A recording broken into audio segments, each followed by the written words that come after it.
Good morning all of you.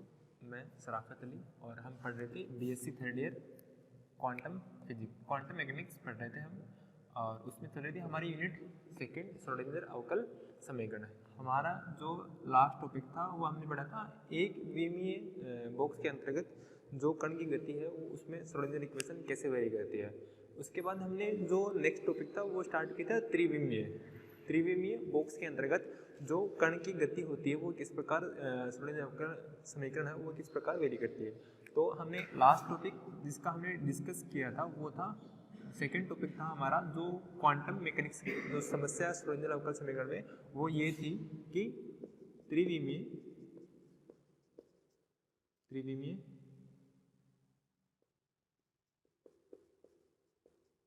Box में कण की गति हमने लास्ट में डिस्कस किया था कि हमने एक बॉक्स माना था। बॉक्स में हमने ये माना था कि एक कोई m द्रव्यमान का एक कण है, m द्रव्यमान का एक कण है जो क्या कर रहा है, स्वतंत्र रूप से बॉक्स के अंतर्गत गति कर रहा है।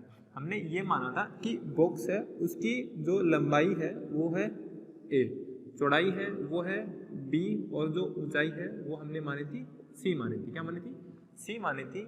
और मैंने x डायरेक्शन, y और ये z डायरेक्शन, ठीक है।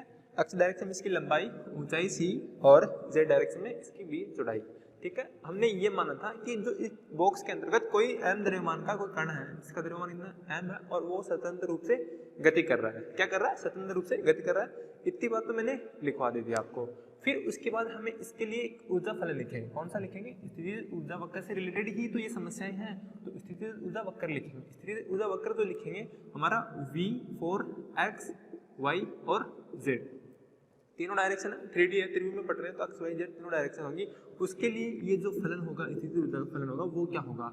जब x का मान क्या हो? 0 और a के बीच हो, 0 और a के बीच हो, 0 और b के बीच हो। x का मान क्या हो? 0 और a के बीच, x का मान 0 और b के बीच, और x का मान क्या हो? 0 और c के बीच हो। क्या हो? 0 और a, 0 b और 0 और c के बीच हो। उस स्थिति में जो स्थिति ऊर्जा फलन होती है उसका मान कितना होगा? 0 होगा। क्या होगा? 0 होगा। दूसरी कंडीशन अदरवाइज, इनके अलावा कहीं भी, इनके अलावा कहीं भी, मतलब a से दूर, a से परे या 0 से इधर उधर, क्या होगा? उस कंडीशन में जो स्थिति ऊर्जा वो क्या होगी? इनफाइनाइट होगी। यहाँ पर इसके लिए जो साई फलन होगा, इस त्रिविमीय बॉक्स में जो फलन होगा उसका मान क्या होगा? नॉट इक्वल 0 होगा। मतलब उसकी कुछ फलन की समीकरण होगी, श्रोडिंगर तरंग फलन होगा, लेकिन इसके लिए जो होगा वो क्या होगा? तरंग फलन नहीं होगा। क्या होगा? 0 होगा। क्योंकि 3D के बाहर, अगर इस बॉक्स के बाहर देखेंगे तो वहां पे हम कण को नहीं ले रहे हैं, तो वहां पर तरंग फलन नहीं होगा। इस बॉक्स के अंतर्गत मतलब एक लिमिट से 0a, 0b और 0c के मध्य ही होगा कण की स्थिति ऊर्जा होगी। और कण क्या है? गतिशील अवस्था में है, तो उस कंडीशन में उसकी स्थिति ऊर्जा क्या होगी? 0 होगी। और अदरवाइज क्या होगा? इससे बाहर है, मतलब बॉक्स के बाहर है, तो उस कंडीशन में हम स्थिति ऊर्जा नहीं लिख रहे, हम इनफाइनाइट लिख दिए। हमें नहीं पता कि वो क्या है। हमने इतनी चीज बता दी आपको। अब हम इसका अध्ययन करने वाले हैं। हमें पता है कि श्रोडिंगर की जो समय अनाश्रित समीकरण होती है वो क्या होती है? H cut psi, H caret psi बराबर ई कैरेट साई, जहां एच कैरेट साई क्या कहलाता है? हेलिम्टोनियम संकारक कहलाता है। वो क्या होता है? क्वांटम मैकेनिक्स में कुल ऊर्जा को क्या कहते हैं? हेलिम्टोनियम ऊर्जा कहते हैं। उसको हम एच कैरेट संकारक से शो करते हैं। ये आपको याद रखना है। स्थिति ऊर्जा फलन क्या होगा? ये होगा 0 और a, 0 b, 0 और c के बीच अगर x वेरी कर रहा है, उस कंडीशन में उसकी जो स्थिति ऊर्जा वो कितनी होगी? 0 होगी। इसके अलावा क्या होगी? इनफाइनाइट होगी। और इस कंडीशन में इसके अंतर्गत 0a, 0 b, 0 c के मध्य जो होगा साई का फलन जो होगा, फलन तरंग फलन होगा, उसका मान 0 नहीं होगा। लेकिन इसके अलावा जो भी अलग कंडीशन होगी, अदरवाइज जो भी होगा, वहां पर जो साई का मान क्या होगा? 0 होगा। इतना हमें पढ़ लिया था, ठीक है। अब इसके आगे इसका गणितीय विश्लेषण करते हैं। गणितीय विश्लेषण ये किस प्रकार इसका तरंग फलन का सॉल्यूशन आता है। तो गणितीय विश्लेषण,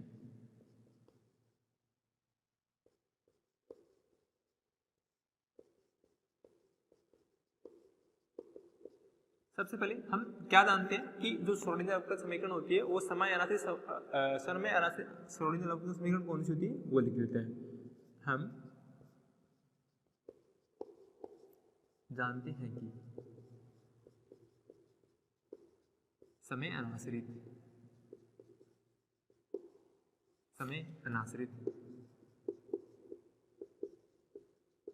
श्रोडिंगर अवकल समीकरण निम्न होती है। कौन सी होती है? निम्न होती है। और वो क्या है? एच कैरेट साई बराबर ई कैरेट साई। जहां पर जो एच कैरेट है वो क्या कहलाता है? हेल्मटोनियम संकारक कहलाता है, जिसका मान होता है माइनस एच कट का square upon 2m del square plus V. ये क्या कहलाता है? हेल्मटोनियम संकारक कहलाता है, कुल ऊर्जा को रिप्रेजेंट करता है। अब यहाँ पर जो ये डेल संकारक है, डेल संकारक का कुछ मान होता है, ये हेल्मटोनियम संकारक कहलाता है। क्या कहलाता है? हेल्मटोनियम संकारक। हेल्मटोनियम इसका मैंने बताया था ये मान कहाँ से आता है। और जो ई कैरेट है वो क्या है? ऊर्जा का संकारक है। अगर हम मान रखें तो क्या आएगा? माइनस एच कट का square upon 2m del square plus V. यहाँ पर जो स्थिति ऊर्जा ले रहे हैं वो क्या लेंगे? तीनों दिशाओं के लिए एक्स वाई जेड, तो हम मैं ले रहा हूँ एक्स वाई जेड और साथ में क्या है? साई बराबर ई कैरेट साई। ये हम मान लेते हैं कोई ये आ गए हमारे पास समीकरण। इसको और ओपन करेंगे साइज के साथ। अगर ओपन करते तो माइनस एच कट का square upon 2m del square psi. Psi भी फलन किसका है? एक्स वाई जेड तीनों का फलन है, तो वो भी हम लिखेंगे psi plus V X Y Z psi equal क्या? E caret psi. ये समीकरण हमारे पास आ गई। और हमें मान किसका चाहिए? यहाँ से अगर हम साई का मान निकालना है तो इसको एक तरफ रखेंगे, बाकी को एक तरफ हम शिफ्ट करेंगे। तो सबसे पहले अगर मैं ये करूँ, इसके पूरे के अंतर्गत किसका डिवाइड कर दूँ? Minus H cut square upon 2m का डिवाइड कर दूँ। क्या कर दूँ? Minus H cut upon 2m का डिवाइड कर दो, सिर्फ ये बचेगा। और डेल स्क्वायर की जो वैल्यू होती है वो क्या होती है? Del square upon del X square plus del upon del Y का डबल डेरिवेशन और डेल अपॉन डेल जेड का डबल डेरिवेशन वो होता है। उसकी वैल्यू भी हम यहाँ रखने वाले हैं। तो यहाँ से अगर इसकी वैल्यू निकालेंगे, अगर इसको हमने ट्रांसपोज करना है तो डेल स्क्वायर साई बराबर प्लस, अगर मैंने इसका डिवाइड किया minus H cut square upon 2m का डिवाइड किया तो इससे तो ये डिवाइड हो जाएगा plus V X Y Z psi. इसके साथ क्या जाएगा? 2m upon minus H cut का स्क्वायर, इधर क्या जाएगा? E caret psi into 2m upon minus H cut का स्क्वायर। क्या जाएगा? ये आ जाएगा। अब हम इसका बाकी का ट्रांसपोज कर ले, एक तरफ लेके आ जाए तो ये समीकरण इस प्रकार होगी, डेल स्क्वायर साई प्लस ये प्लस माइनस मल्टीप्लाई क्या हो जाएगा? माइनस हो जाएगा minus V X Y Z और psi into 2m upon H cut का स्क्वायर। ये माइनस का होगा, इधर आ जाएगा प्लस का। क्या बचेगा? 2m अपॉन एच कट का स्क्वायर और ई कैरेट साई। कितना बचेगा? ई कैरेट साई। ये समीकरण बच गई। इक्वल कितना आएगा? हमने ट्रांसपोज कर लिया, इक्वल कितना बचेगा? 0। हमने पूरी समीकरण का ट्रांसपोज कर लिया, ये इधर आ गया 0। ये केसेस हमें याद रखने हैं। मैं मिटा रहा हूँ, स्थिति का फलन 0 और a के बीच वेरी कर रहा हूँ, उस स्थिति में कितना 0 होगा, 0 और b के बीच में 0 होगा, 0 c के बीच में 0 होगा, लेकिन इसके अलावा क्या होगा? इनफाइनाइट होगा।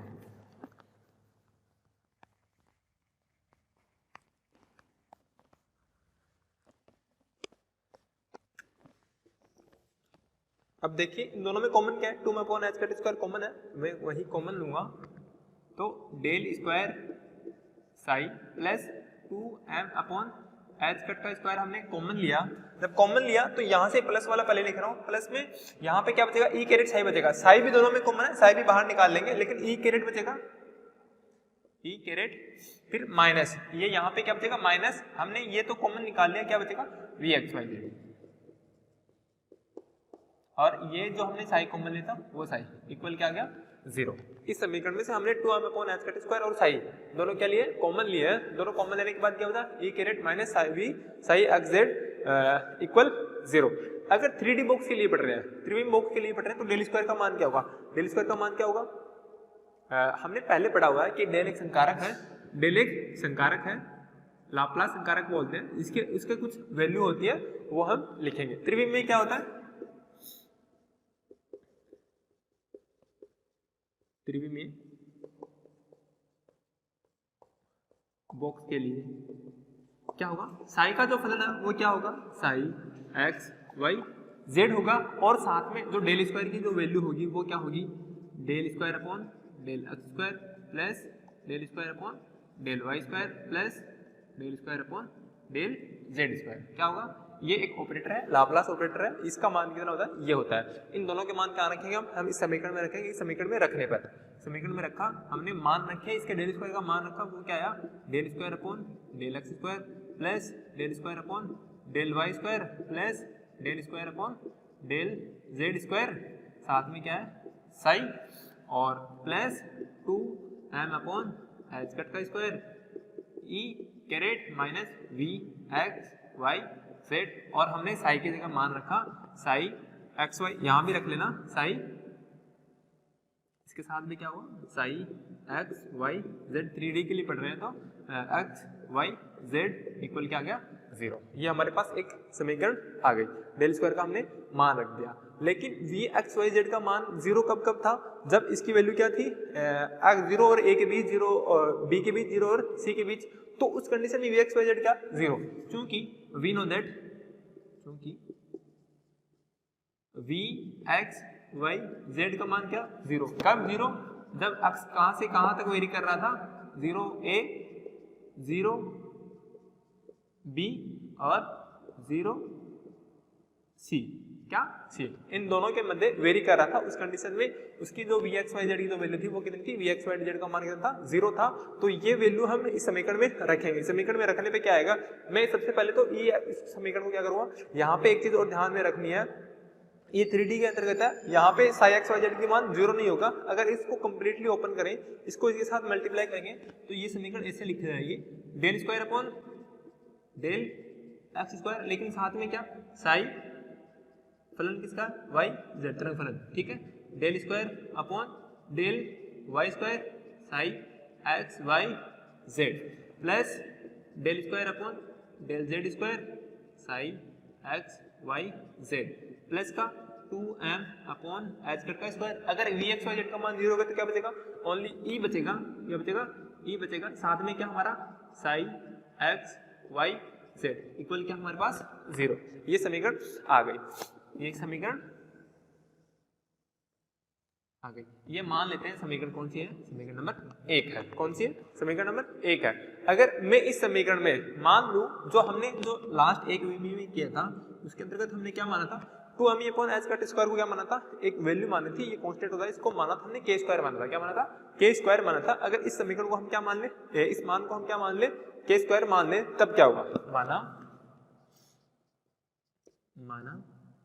2m e upon H cut square बराबर क्या है k स्क्वायर, ये क्या है कांस्टेंट, क्या मान लिया हमने कांस्टेंट मान लिया। तो कांस्टेंट मानने पे हमारी समीकरण क्या हो जाएगी वो लिखते हैं।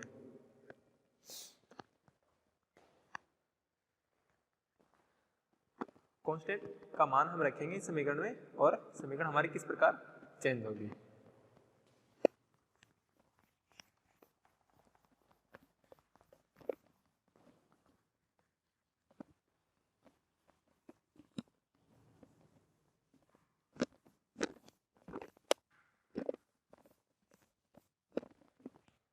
मान रखने पे हमारे पास क्या समीकरण आएगी, del square upon del X square psi X Y Z plus del square upon del Y square plus del square upon del Z square psi X Y Z plus हमने 2m upon H Z square को क्या माना है, के square माना है, इसका K square फिर psi X Y Z equal क्या आ गया 0 आ गया, क्या आ गया इक्वल क्या आ गया 0 आ गया। इस समीकरण को मान लेते हैं हम समीकरण नंबर 2। अब इस समीकरण में देखिए जो साई का फलन है वो क्या है, 3 चरों पर निर्भर कर रहा है। तो इसका जो सॉल्यूशन है वो किससे करेंगे, हम चरों की पृथक्करण विधि से करेंगे। हमने पहले भी एक डेरिवेशन किया था जिसमें हमने जो समय अनाश्रित समीकरण निकाली थी, हमने ये देखा था कि जो समीकरण आती है हमारी श्रोडिंगर अवकल समीकरण होती है, दो स्थितियों का फलन होती है, दो चरों पर डिपेंडेंट होती है, एक तो स्थिति और समय पर निर्भर होती है। फिर हमने उन दोनों को अलग अलग फलनों के रूप में लिया था, अलग अलग हमने स्थितियां ली थी। उस कंडीशन में हमने चरों का पृथक्करण किया था। यहाँ पर भी देखिए जो साई का जो फलन है, तरंग फलन है, वो किस पे डिपेंड कर रहा है, एक्स, वाई और जेड, तीन चरों पर निर्भर कर रहा है। किस पर निर्भर कर रहा है, तीन चरों पर निर्भर कर रहा है। तो इन चरों को हम अलग अलग मानेंगे, क्या करेंगे, अलग अलग मानेंगे। फिर उसके बाद क्या करेंगे, इस समीकरण का सॉल्यूशन करेंगे। एक चीज और, यहाँ पर ये समीकरण क्या है, देखिए दो कोटि की है, स्थिति के सापेक्ष कितना, दो बार अवकलन है, दो बार अवकलन है, दो बार अवकलन है। तो ये जो समीकरण दो है वो कितनी कोटि की है, दो कोटि की समीकरण है, अवकल समीकरण है। दूसरी चीज, ये कितने चरों पर डिपेंडेबल है, तीन चरों पर। जो साई है हमारा, जो तरंग फलन है, वो तीन चरों पर डिपेंडेबल है, एक्स, वाई और जेड पर डिपेंडेबल है। तो हम इसका जो सॉल्यूशन है वो किससे करेंगे, चरों की पृथक्करण विधि से हम इसका सॉल्यूशन करेंगे। Psi X Y Z, X Y और जेड को हम अलग अलग मान मानेंगे और उसके हिसाब से हम सोल्व करेंगे। ठीक है, तो लिखिए समीकरण दो, समीकरण दो में उपस्थित तरंग फलन, समीकरण दो में उपस्थित तरंग फलन साई चरों एक्स वाई जेड पर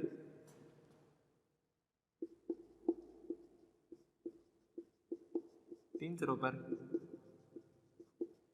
निर्भर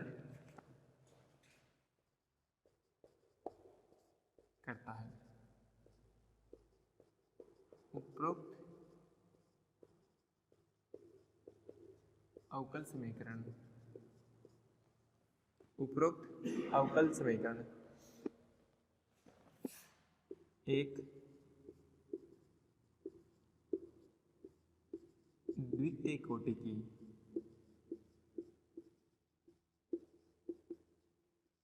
अवकल समीकरण है। डबल डेरिवेशन है, ये द्वितीय कोटि के अवकल समीकरण है। तो अतः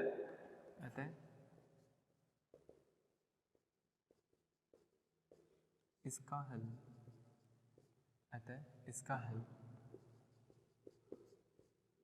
चरों की पृथक्करण विधि से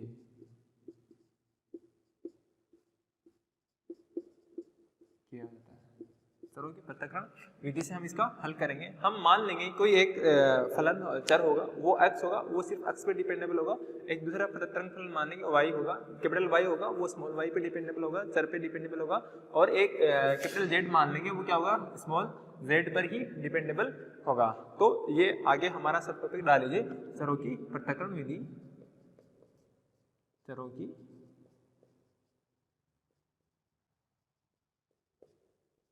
पृथक्करण विधि। चरों की पृथक्करण विधि में क्या करते हैं, जो हमारे पास तरंग फलन है, जो तीन चरों पर डिपेंडेबल है, उसको हम अलग अलग भागों में बांट लेंगे, अलग अलग चरों में पृथक्कृत कर लेंगे। हम मान लेंगे यहाँ पर एक्स वाई जेड है, वो अलग अलग चर पे डिपेंडेबल है, अलग अलग मान है, अलग अलग फलन है। अब हम मानते हैं कि चरों की जो पृथक्करण विधि है उसके अनुसार हम मान लेंगे जो कैपिटल एक्स है वो सिर्फ चर किस पे डिपेंडेबल है, एक्स पे डिपेंडेबल है। जो कैपिटल वाई है वो सिर्फ स्मॉल वाई पे डिपेंडेबल है। जो जेड है वो स्मॉल जेड पे डिपेंडेबल है, वो हम मानेंगे। उसके बाद साई एक्स वाई जेड को हम अलग फॉर्म में चेंज कर लेंगे। तो सबसे पहले हम वह लिखते हैं, माना माना माना चरों की पृथक्करण विधि के अनुसार, चरों की पृथक्करण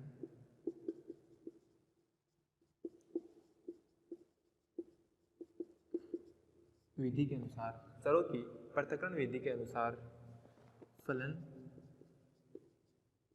x, क्या मान लें, कैपिटल x, फलन x केवल चर स्मॉल x पर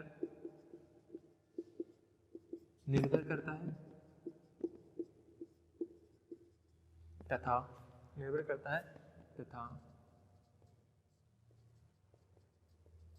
फलन कैपिटल Y केवल चर स्मॉल y पर निर्भर करता है तथा कैपिटल Z फलन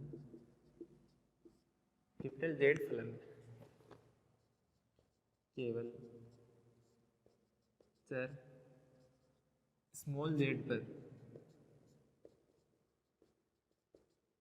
निर्भर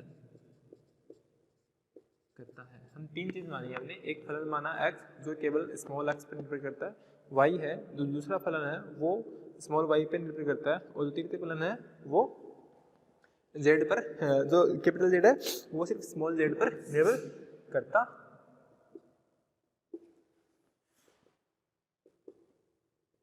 ठीक है, अब चरों की पृथक्करण विधि से कहते हैं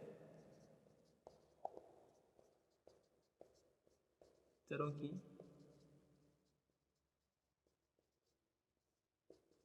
पृथक्करण विधि से वो क्या होगा, जो साई तरंग फलन है हमारा x y z पर डिपेंडेबल है, हमने उसको अलग अलग फलन में तोड़ लिया। x है वो x पर डिपेंडेबल है, y है वो y पे डिपेंडेबल है, और जो कैपिटल Z है वो सिर्फ हमारा स्मॉल z पर डिपेंडेबल है। हमने इसको तीन चरों में अलग अलग विभाजित कर लिया। अगर मैं इसको एक सिर्फ ये x मान लूँ, इसको सिर्फ y मान लूँ, इसको z मान लो, मान लेते हैं, माना हम बार बार लिखेंगे स्मॉल x स्मॉल y तो हम ज़्यादा कंफ्यूज होंगे, तो हम इसको मान लेते हैं। माना जो x है उसको एक तरंग फलन x ही मान लेते हैं, y जो स्मॉल y है इसको कैपिटल Y मान लेते हैं, और जो z है वो मान लेते हैं हम कैपिटल Z है। अगर ये मान ले तो हमारे पास साई x का मान क्या होगा, x y z, ये जो फलन के रूप में परिभाषित हो जाएगा।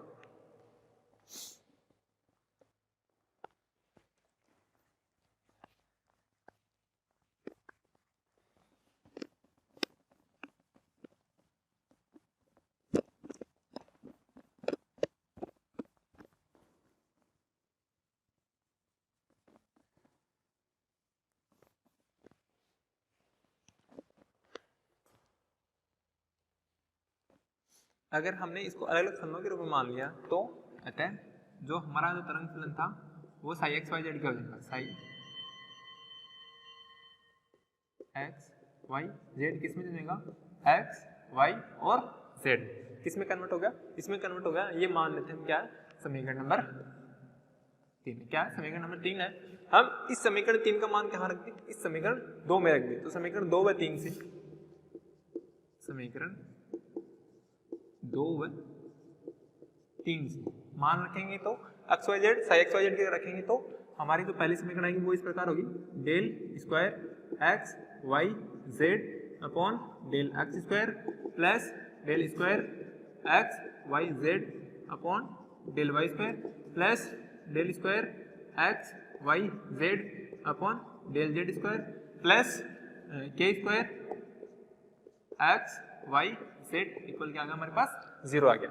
ये x जो वेरिएबल है सिर्फ x चर पे डिपेंडेबल है, तो इसका आकलन क्या होगा, सिर्फ x के सापेक्ष होगा, y z क्या होगा इसके लिए कांस्टेंट, इसके लिए x z कांस्टेंट हो गया, y पे डिपेंडेबल है तो y के सापेक्ष अवकलन हो जाएगा, और ये सिर्फ z के सापेक्ष होगा। ठीक है, तो वो भी लिख लेते हैं। यहाँ पे कांस्टेंट क्या क्या होगा, y और z कांस्टेंट होंगे, बाकी जो हमारे पास x upon del X square plus यहाँ पे जो कांस्टेंट होगा वो क्या होगा, डेल स्क्वायर एक्स जेड तो कांस्टेंट होंगे, और y एक्स जेड तो क्या होगा, कांस्टेंट होंगे, और y क्या होगा, चर होगा, और इसके सापेक्ष स्मॉल y से अवकलन। ठीक है, प्लस एक्स वाई कांस्टेंट होंगे और डेल स्क्वायर z का अवकलन plus K square X Y Z equal क्या गया हमारे पास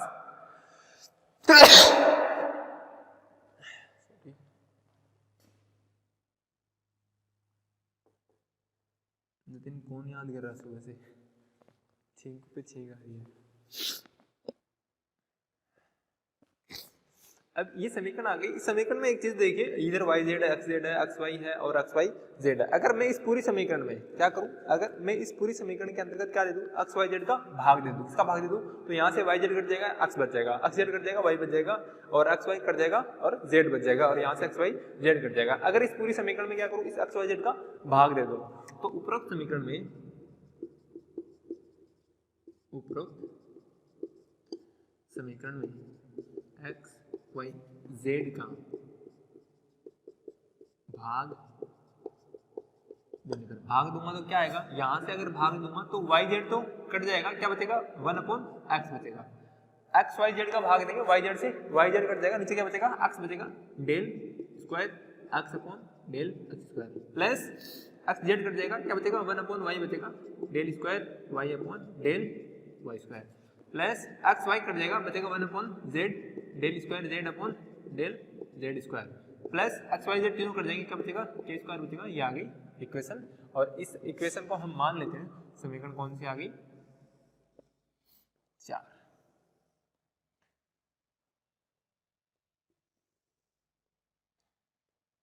ये जो हमारी समीकरण है वो है हमारी समीकरण नंबर 4।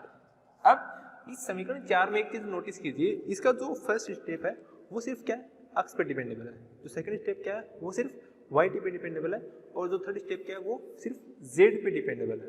किस पे है, तीनों स्टेप जो तीनों पद हैं वो क्या है अलग अलग चरों पर निर्भर है। अब ये कब संभव है, जब इन तीनों का मान क्या हो और इन तीनों का मान अलग अलग चरों पर निर्भर है और साथ में क्या आ रहा है, इनकी वैल्यू क्या आ रही है, एडिशन होकर क्या आ रहा है 0 आ रहा है। ये कब पॉसिबल है, ये हमने जब पहले भी चरों की पृथक्करण विधि पढ़ी थी वहां भी हमने देखा था कि राइट हैंड साइड और लेफ्ट हैंड साइड क्या थी, अलग अलग चरों पे डिपेंडेबल थी।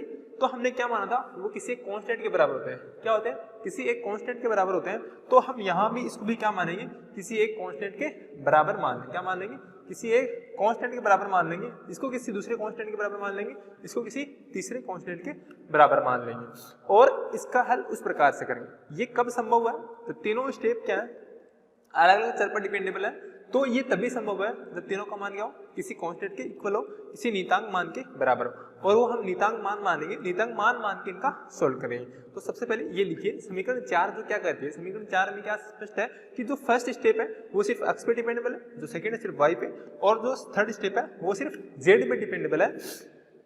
अगर यहाँ पर फर्स्ट स्टेप में y और z में परिवर्तन करें तो इसमें कोई चेंज नहीं होगा, इसमें x z में परिवर्तन करें तब भी कोई परिवर्तन नहीं आएगा इस पद में, और इसमें x y में परिवर्तन करें तब थर्ड स्टेप में क्या होगा, कोई परिवर्तन नहीं आएगा। तो ये कब संभव है, जब क्या हो, इन तीनों के मान क्या हो, किसी कांस्टेंट के इक्वल हो। तो हम वही लिखेंगे। तो लिखिए समीकरण 4 से स्पष्ट है कि, समीकरण 4 से स्पष्ट है कि प्रथम पद केवल, समीकरण 4 से स्पष्ट है कि प्रथम पद केवल चर x पर निर्भर करता है। किस पर निर्भर कर रहा है, केवल x पर निर्भर करता है, अर्थात y व z में परिवर्तन करने पर, y व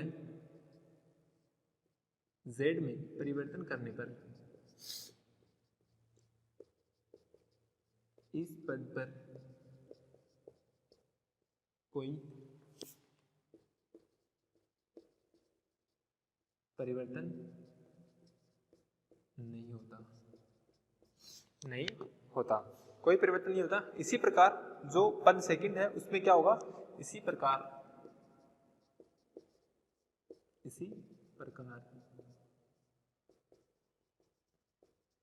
द्वितीय पद चर y पर निर्भर करता है, अर्थात x z में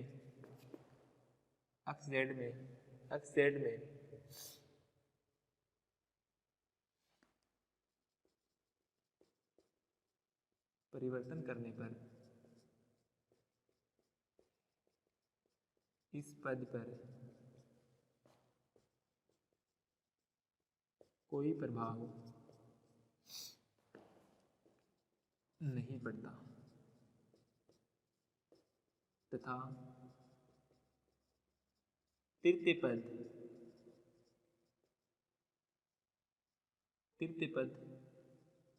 केवल चर z पर निर्भर करता है। अब तीनों पद हैं वो अलग अलग चर पर डिपेंडेबल है। फर्स्ट जो डिपेंडेबल है वो x पर, सेकंड y पर, थर्ड क्या है z पर निर्भर करता है। लेकिन यह निर्भर करता है, लेकिन ये जो गणितीय अवधारणा है ये कब संभव है? जब तीनों पदों के मान क्या हो, किसी नियतांक के तुल्य हो। ये जो कब परिभाषित हो सकता है? जब तीनों मान क्या हो, किसी नियतांक के तुल्य हो।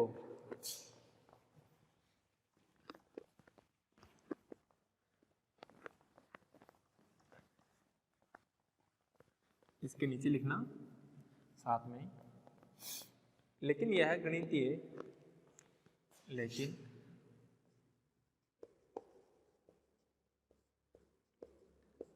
यह गणितीय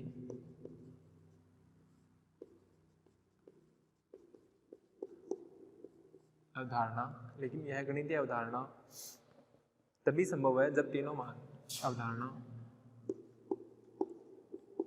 तभी संभव है जब तीनों पद किसी नियतांक के तुल्य हो। ये कब संभव है? जब तीनों मान क्या हो, किसी नियतांक के तुल्य हो।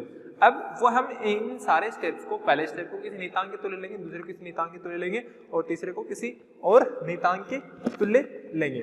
लेकिन उसका जो अध्ययन है हम वो नेक्स्ट कक्षा में करेंगे। आज के लिए इतना ही। आगे का जो है हम वो नेक्स्ट कक्षा में पढ़ेंगे। Thank you.